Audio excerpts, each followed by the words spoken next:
Hello everyone, welcome back to Embroidery Tutorials. We are stitching our way through my 90 variation chain stitch sampler and we are currently on the third circle out of 7. So yep, there's a lot more to go, but there is still plenty of time to catch up if you would like to pick up one of those patterns in my Etsy shop and sew along with us. In this video, we are going to be covering 2 stitches that may sound a little bit familiar because we already did the detached version of them. That's back in circle number 1. Which I will link right up here in the corner. But now we're going to be working on the attached version of them, or how to do them in a row. This is Wheatear and Rosebud. And just a reminder that Rosebud stitch is a stitch that I named myself because I have never seen anybody do this particular stitch. So if you have ever seen somebody else do this stitch before, or you've seen a different name for it, make sure to tell me down in the comments. I always want to know if something that I've never seen does actually exist out there and I just haven't found it yet.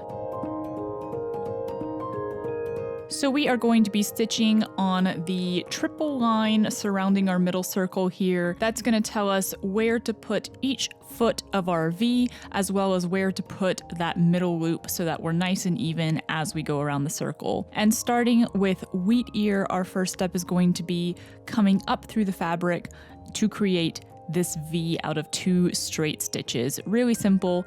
It's just 2 simple stitches connected to make a V. It's hard to tell which way is up on this sampler since it is a circle, but whichever way you are considering to be up, you want to create your V upside down. So right now we're doing the point facing upward as we create the Wheatear stitch. After you've made your V, you're going to be coming up 1 stitch length away, whatever size you want that stitch length to be. I like it to be kind of even to the size of my V so that it all sort of evens out and looks nice and neat. And then you're sliding your needle underneath the 2 legs of the V and going back down in the same place to make that loop. Now, as you create your further stitches, you're making a V again, and that's not really attached, but when you slide your needle underneath the V, you're also going to be going under the 2 threads that create the loop. So you're sliding your needle under all 4 threads here as you continue creating your line of Wheatear stitches. Now you can see when we are doing the Wheatear stitch rather than the detached Wheatear stitch where it got its name.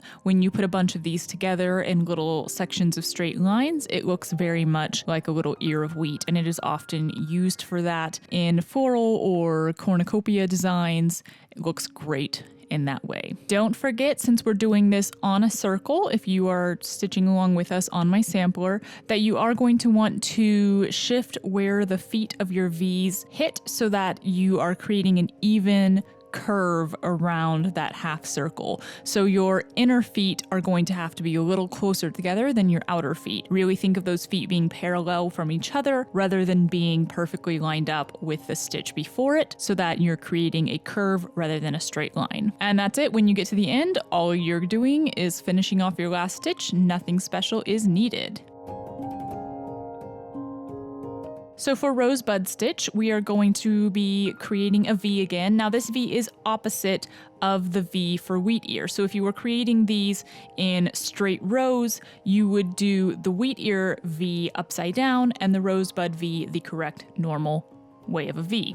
Since we're in a circle here and I want the whole line to blend, I'm actually going to start out by doing the loop of the Rosebud rather than the V. So I'm going to use the last V, or technically the very first V of my Wheatear stitch as the first V of my Rosebud stitch. I'm sliding the needle right underneath both of those legs to create that loop, and you can see how the loop pulls the legs towards each other, creating this little sort of rosebud look with the 2 little petals on the sides and the bud in the center. And then we're going to continue on from there, doing the upside down V's with the loop going underneath both of those legs. And again, if you were doing this straight in a straight line or straight up and down, right now we're kind of doing it upside down as we go around the circle. You would want that V to be an actual V shape, not upside down. So really the difference between Wheatear and Rosebud is the direction of that V. You have the loop going the same way on both of these stitches, but on one, the V is upside down with that point going into the loop, and on the other, the V is right side up, meaning that when the loop goes around the V,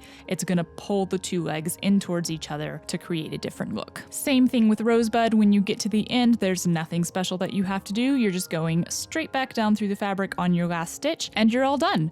And that's all for today. We're just going to be covering these 2 stitches, so thank you so much for joining me, you guys, and I look forward to having you back for the next tutorial. We're going to be doing 4 stitches that are all pretty similar, but this is embroidery. You move a millimeter, you make a new stitch, so of course they have 4 different names, and we're going to talk about all of them. Look forward to seeing you then, and thanks so much for joining me today.